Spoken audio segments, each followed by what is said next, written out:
One of the most important decisions in the home buying process is figuring out the financing. Not only do you have to know your budget, choose the term and type of loan that's best for you, but also the lender. Many people just default to using their existing bank or their parents' bank as their lender for their first home. And while there's nothing wrong with that, it's hard to know whether or not you're getting the best deal.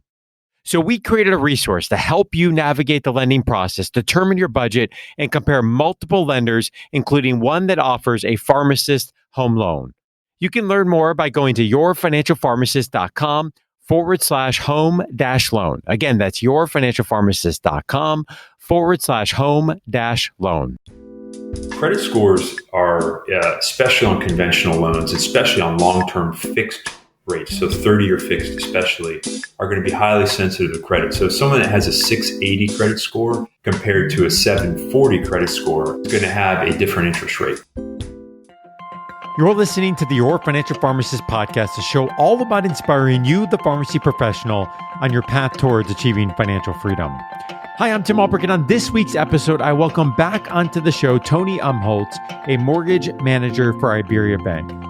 We discuss helpful tips for getting a mortgage and what to know when financing a home purchase or refinancing your home.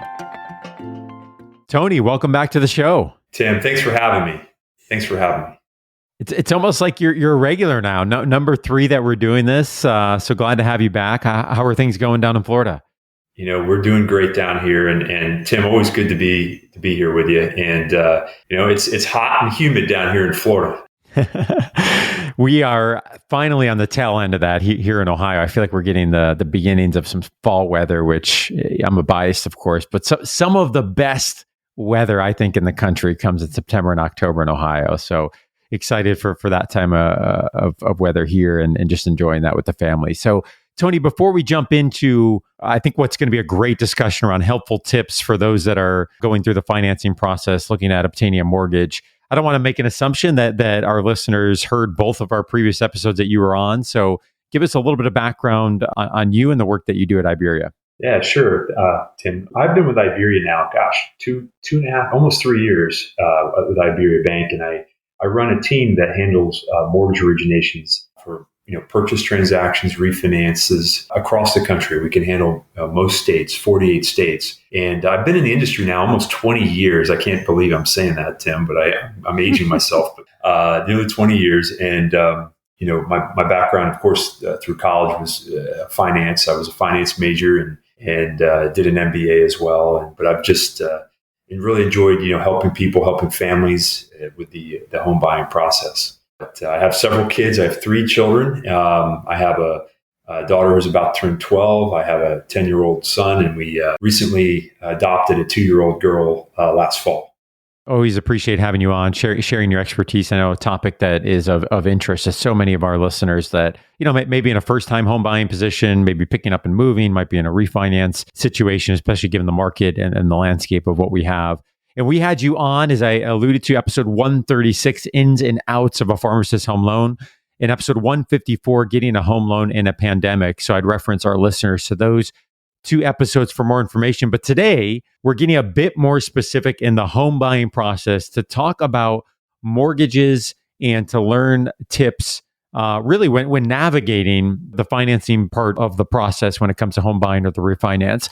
And just for some background, the nature of how we came to this idea for an episode as I was reflecting, having gone through the home buying process twice and having gone through the refinance process twice, most recently just a couple months ago here with our home in Columbus, which I talked about on a previous episode. Honestly, I feel like I still have a pretty elementary level understanding of everything that is involved with the lending process. And I feel like each time I have gone through that, I've learned something new. And so just like we do with much of our content on the Your Financial Pharmacist podcast, I feel like any education we can share with pharmacists so that they're better prepared as they're going through it, hopefully the better. We believe firmly that the more educated you feel, the more empowered you are in the process, the more involved you are in the process, the better the outcome is. So that's really the nature and the background for this week's episode.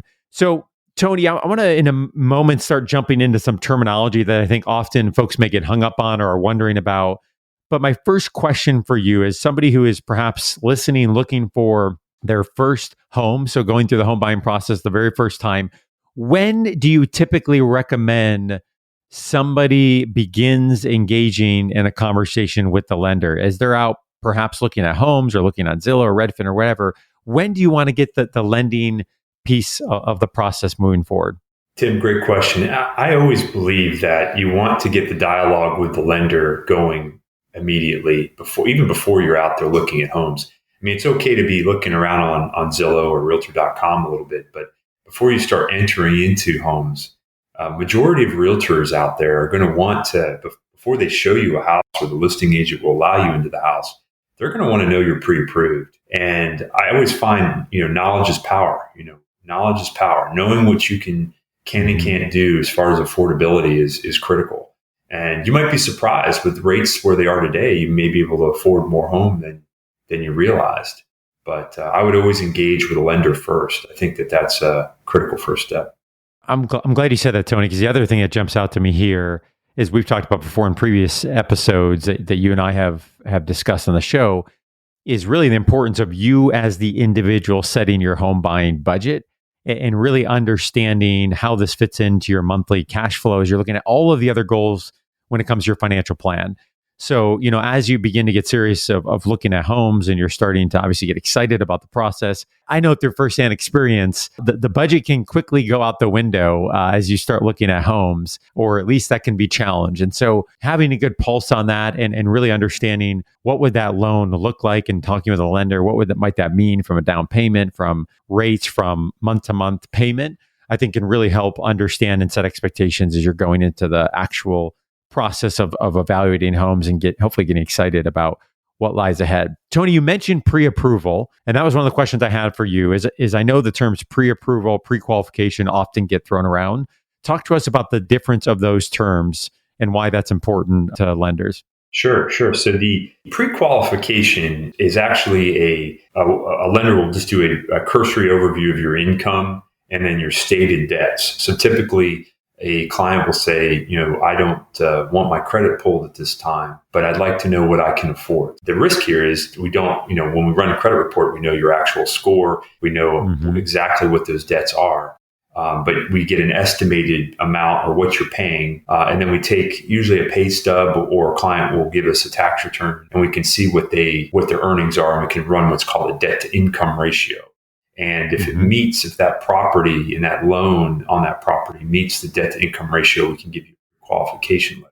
And a pre-approval is really just a little deeper dive. We actually run credit and then we review a pay stub or a tax return if you're self-employed. So that's really the difference between the two. Is the credit report is added on the pre-approval. Okay, Tony. So we have the difference then there between the pre-qualification and the pre-approval. So my natural question then, as I'm thinking about this from the view of somebody that may be in the buying process, is which is better and does that matter in the process? Well, typically most real estate professionals, realtors, are going to want a pre-approval letter that the buyer's credit has been reviewed. So typically that's going to carry more weight in the real estate world. In today's day and age, it's a very competitive market. And knowing that you have a pre-approval is going to carry a lot more value when you're up against other people who have a pre-approval and cash buyers. So I would say it carries a lot more weight. But if you're still a ways out from purchasing, there's nothing wrong with a pre-qualification. But if you're serious and you may make an offer, I really would advise, I think having a pre-approval is the right way to go. I think it's worthy, Tony, that we'd spend a few moments talking about the different types of mortgages or loans that are available. Obviously, we started the conversation talking about when we might work with a lender. We talked about pre-qualification, pre-approval, but there's more than one option that is out there that could have significant implications on not only rates, but also down payments, how inspections are conducted. So talk to us at a high level about the different types of mortgage lending options that are out there for a home buyer. Great question. So we have, the three main products that you'll hear out there are conventional loans, FHA loans, and VA loans. And then, of course, there's jumbo loans. And I'll kind of go through at a high level what each of these are. conventional mortgages are typically backed by Fannie Mae and Freddie Mac. And not to get too technical and boring on this on this call, I won't get into the details of the secondary MBS market, but they're essentially insured by government-sponsored entities, because Fannie Mae and Freddie Mac are generally considered as government-sponsored entities. So when they insure a mortgage, an investor who buys that security has basically the intrinsic value, knowing the intrinsic value that the government's going to back that investment. So if the home buyer were to default, the government's going to reimburse the investor. So they are pivotal to the keeping our home mortgage market vibrant. Fannie and Freddie purchase so many loans. If we didn't have those, it would be very much in trouble. The FHA is a Federal Housing Administration and can be very attractive. It has some programs for home buyers that may have a little bit of a challenge with credit or a little bit more flexible situation. So the FHA serves a big need. Typically, there's a cap per county, meaning that each county in the U.S. has a cap on the size of an FHA loan that's allowed. And again, this is a government-backed mortgage as well. Then there's VA loans, which VA loans are a great program. It is kind of isolated to just a small sliver of the population who served our country. It would be for any veteran or active military. So that's kind of what a VA loan would be. And it has its own guidelines as well. And then there's jumbo loans. And what those are loans that are above the conventional or conforming loan limit for a county or area. So the majority of counties in the U.S. had a $510,400 loan cap currently. Now that could change at the beginning of the year 2021. But currently, that is where the limit is in most counties. For example, around California, areas in California, around San Francisco, Los Angeles, Northern Virginia, Alexandria, Washington D.C., New York City, you have a higher conventional loan limit in those markets, sometimes up over $700,000, depending on the county. But anything generally above 510, 400 loan amount is considered a jumbo loan amount, and the significance of that is, it's not backed by Fannie or Freddie. So it's not backed by one of those government-sponsored entities. It's more of private capital at risk, whether it's a mortgage REIT, private like investment fund, or a bank's balance sheet. Mm-hmm. So a lot of jumbo loans are written by banks and are held on their balance sheet like just any other asset. So they're just viewed a little bit differently. So hopefully that was a high level. I didn't want to get too technical. No, that was great, succinct, and I would reference our listeners to, if you go to yourfinancialpharmacist.com/home guide, all one word. We have a home buying guide that goes through several steps of the home buying process, but also talks about each of those loans in more detail, and I think builds upon the quick summary that you gave, Tony. And I think, as I alluded to, it's so important that our listeners understand these options. I think ideally before they even get too far down the path of searching for homes and beginning to think about where this home buying decision fits in, because it will have significant implications on things like down payments, on rates, and other types of factors. And so it's an important decision to weigh and to understand. And we'll talk in more detail about the Pharmacist home loan option, as I know that's going to be of interest to many folks that are listening, how that compares to some of the options that you discussed, what that means in terms of down payments and credit scores and maximum loan amounts, which you already alluded to here a little bit. So hang with us and we'll get there in just a little bit. Tony, you threw out the term REIT, and I know that's something we haven't talked a lot about on the show before. So I don't want to go down a REIT discussion necessarily. We can cover that in more detail in a future episode. But for those that heard that and may be wondering or hearing that for the first time, can you quickly define the REIT concept? Real estate investment trust is what a REIT stands for. And again, we won't go down too much into this rabbit hole, but that can encompass, a REIT can actually own real estate, right? It can be publicly traded. They could own apartment complexes, all these different real estate assets, tangible assets, office buildings, shopping malls, data centers, you name it. There's different sorts of REITs out there, and some are publicly traded, some are private. But there are actually what's called mortgage REITs, and there's many that are publicly traded. Mm-hmm. And I'll just throw out one called Redwood Trust, and it's publicly traded. They are known for buying non-conforming jumbo mortgages. So that's when I referenced that. There are actually REITs that buy mortgages, and that we have to originate them per their guidelines, but they will essentially, if you originate it following their underwriting guidelines, they purchase the loan. But that's for jumbo mortgages. And I want to spend a little bit of time talking about rates and something that obviously a part of the lending process. People focus on it for good reason, as I talked about on sharing my most recent experience refinancing our home with Iberia. Rates matter. And we were able to go from a 4.625 we bought here in the peak really of the market and rates in Columbus back in fall 2018 and refinance that to a 30-year 3%. And my usual disclaimer will be inserted here as we talk about rates. As we'll talk about the makeup and nature of rates, it obviously can be and is very different based on the time period, based on what's going on with rates in the economy, as well as based on factors that are specific to the individual. So as I mentioned, 3%, in no way am I trying to imply that is what somebody may or may not get. We actually may see rates that are lower currently, some may be higher based on their own situation. But a general discussion about the makeup of rates is warranted, as I know that's such an important part of this process. So Tony, how is a rate determined? Kind of building off my point that it can and is different from person to person. And what factors are considered when somebody's rate is being calculated?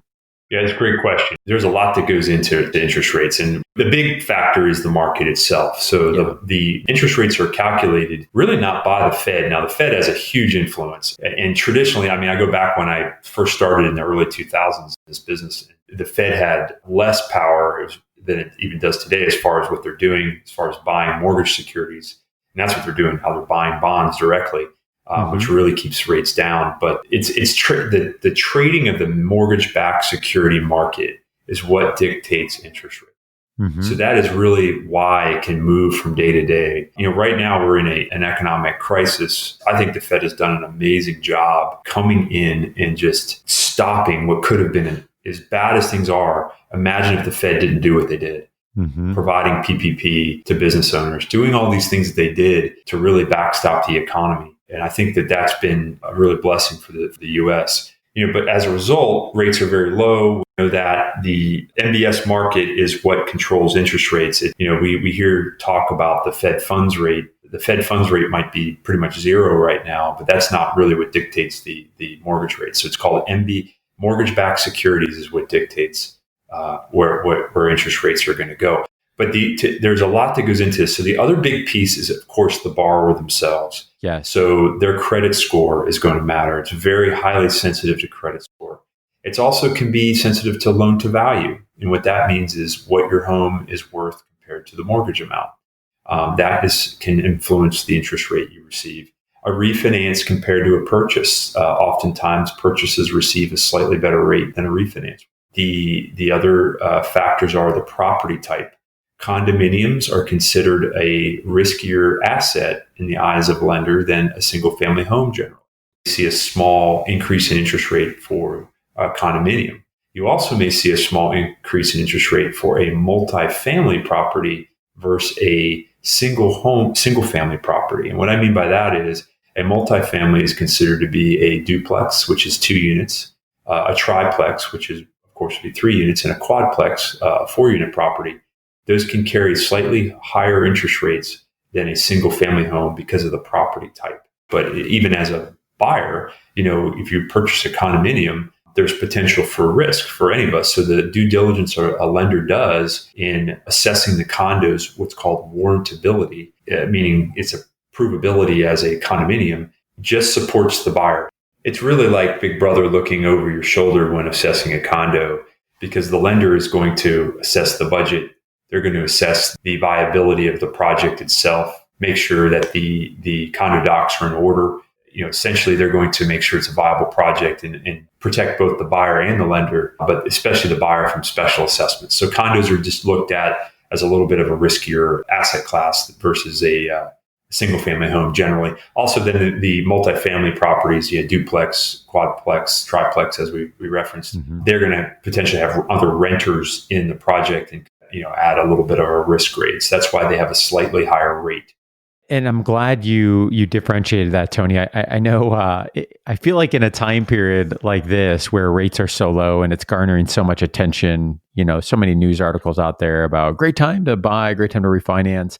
Everyone's talking about rates, and it almost becomes like a cocktail conversation, where people are like, "Oh, wait, you got what rate? You got what rate?" And I think just reminding folks that, at the risk of perhaps oversimplifying, what I heard you say there is that the rate, really three main buckets I hear is the determining the rate, the market factors, which are changing, of course, day to day. You talked about the mortgage-backed securities, the individual factors of the borrower themselves in terms of their looking at their credit scores or debt to income ratio. And obviously we know it's different from one individual to another.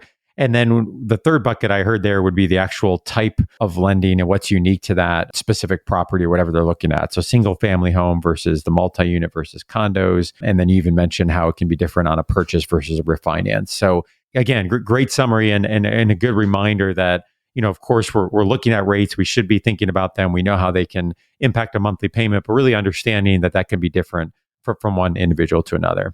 So if I'm in a position, I found a house I want to purchase and I'm looking to, move forward with essentially writing up a purchase agreement, what things can or cannot be included in a purchase agreement? And the reason I'm asking this question, Tony, is I know we have had a couple of folks from our community working through this process that may have realized some of this for the first time, and it's worth talking to others about as well. So things that can or cannot be included in a purchase agreement. Generally, when you're going to, this is pretty universal for all lenders. You want to try to keep your purchase contract to the collateral, which is the actual piece of real estate that you're looking to purchase. And oftentimes you'll see a lot of other furniture, stereo systems, whatever you name it, referenced in the contract. Other items outside of the real estate that aren't tangibly connected to the property. And you don't want to keep those in the contract for the appraiser or for the lender, because we're not in there to finance personal property. We're there to finance the actual real estate. So you have to be careful to keep that out. That you can have another agreement for the personal property with the seller, but you don't want that to be part of the collateral for the appraiser review or for the lender. A lot of more experienced realtors will know this, but not everybody is aware of it. And if you're buying a for sale by owner and you're working directly with a seller, it's very common to see that. Yeah. Tony, I want to go one step back before we talk about escrow account and then dig into the Pharmacist home loan product in more detail. One of the things you mentioned that I think is of interest to our listeners is you mentioned the impact of credit scores on rates and how sensitive that can be. Can you give us some more information about what do you mean when you say how sensitive it can be, and perhaps that can help also guide or get folks thinking about strategies as they look at improving their credit and how that can impact the lending process? Another good point. So credit scores are, especially on conventional loans, especially on long-term fixed rates, so 30-year fixed especially, are going to be highly sensitive to credit. So someone that has a 680 credit score compared to a 740 credit score is going to have a different interest rate, clearly. And it's even as granular as 700 to 720 or 740. Okay. There can be different movements in rate. One could have an eighth or a quarter higher rate because their score is 20 points below that 740 factor, or if you start going into the 600s, it could be much lower than a 740. So it is highly correlated to credit score. And we actually have a program that we use for our clients where we're able to boost the client's credit score about 30 points in the processing time. Again, it just allows them to see. We have a program that'll allow them to, when we run their credit, it'll give us what their credit score could be if they handle a few things on their credit, whether it's right. Paying down a credit card debt, paying down an installment debt. And that's been a really good tool to help maximize not only qualifying, but getting better rates. It's highly sensitive to, and certain programs have credit score, minimums, right? You can't go but it's very sensitive on jumbo loans. A lot of jumbo loans will not go below a 700 credit score. It's a big adjustment to both qualifying and interest rate. Yeah. And as you mentioned, an eighth or a quarter of a point, I mean, that's a big deal on $300,000, $400,000, $500,000, Right. Obviously people can run the numbers. So really being able to see that difference or being able to do some things to shore up that credit score could make a big long-term impact on the amount of interest that they would pay over the life of the loan.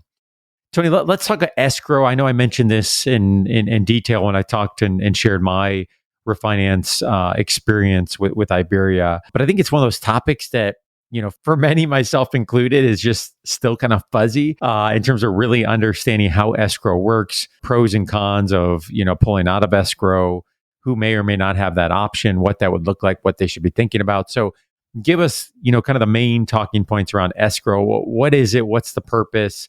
And what pros or cons may come from somebody looking to waive escrow? So escrows are just simply going to be your taxes and your insurance. Another word that is floated around are impounds is another word you'll hear sometimes. But escrow essentially is just taxes, your homeowner's insurance, your flood insurance if you're in a flood zone. So it's things that you're going to pay no matter what, right? Even if you paid cash for the home, you're going to owe your county or municipality or your state, and you're also need to pay for insurance to make sure your asset's insured. So essentially, what lenders look for is typically at a 80% loan to value. A lot of lenders, I won't say it's universal because not all programs will allow it, but some programs will allow you to actually waive escrow. What that means is you are paying the taxes and the homeowner's insurance on your own. Now, I want to say one thing about flood insurance. If you're in a flood zone and you have a mortgage, even if you waive your escrow, like your homeowner's insurance and your property taxes, you still have escrow for flood. That's a federal, mandate that lenders can't get around. But you can waive the other two. The homeowner's insurance is also called hazard insurance, and you can waive those two items if you're under 80% loan to value. If you're over 80% loan to value, which a lot of first-time home buyers are, the majority are, you cannot waive them. The lender is required to escrow them. There really is pros and cons to having escrow. The majority of first-time home buyers are going to be over the 80% limit. So they're going to typically be required to escrow. And the majority of people, even below 80%, I find want to have the escrow. Mm-hmm. And the reason behind that is, you're responsible for paying those lump sums on your own if you waive your escrow. So if you have an $8,000 annual property tax bill, and let's say it's due in November, which a lot of municipalities are, you're paying $8,000, right? And if you have a $3,000 homeowner's insurance bill around the same time, you're paying $3,000. So most people like to have that spread out over the 12 months. And all the lender's doing is collecting each month 1/12 of your payment each month. Now, the cons of that is you don't control it, right? Meaning the lender does, and they're holding the money for you. And right now it doesn't matter as much because interest rates are so low on deposits, right? So if you hold your money in a bank, you're not really making much on it. But when interest rates go up and you can earn 2.5% on, a money market account or more, the bank is holding your money and you're not. So you can essentially earn interest off the money. That's one of the cons, I would say. And then the other thing would be just when you're going to refinance, especially late in the year, and this is a key point I think people who are refinancing need to understand. If you're getting close to the time when your taxes are due, the lender is going to have to collect a lot of tax, and it's going to look like they're rolling. I mean, if you were to refinance now, you're almost rolling a year's worth of tax into your mortgage. Now, the existing lender is going to give you back a check for everything they've built up in the escrow account, right? So it will be a wash. But it's going to look like a lot of money, where if your escrows are waived, it's a little bit cleaner. You don't have all of that lump sum being moved back and forth. So that could be another pro to waiving escrow. But the majority of people like the simplicity of having the lender take care of it. It's one less thing for them to have to worry about, and just the ability of not having to stress over having to make lump sum payments on time. Yeah, and I think, Tony, great points. And for those that do decide to pull out of escrow, you mentioned being ready for that big payment, or here it's divided in two payments. So, obviously there's some strategies that can help that in terms of essentially creating a sinking fund for your taxes and insurance and every month contributing to that, so you're not caught off guard by that. But I think for everyone, in individual situation, weighing the pros and cons and evaluating that as you're going through the process, if you have that option available to you based on loan to value. And one thing I did want to mention about escrow is sometimes you'll hear, hey, there's an escrow waiver fee, or my rate is a slightly higher if I waive escrow. Right. And some programs do have this adjustment. And the reason why is, if you technically didn't pay your taxes or your insurance, there could be risk to the lender. In some counties and states, if you don't pay your taxes, someone can buy your tax deed.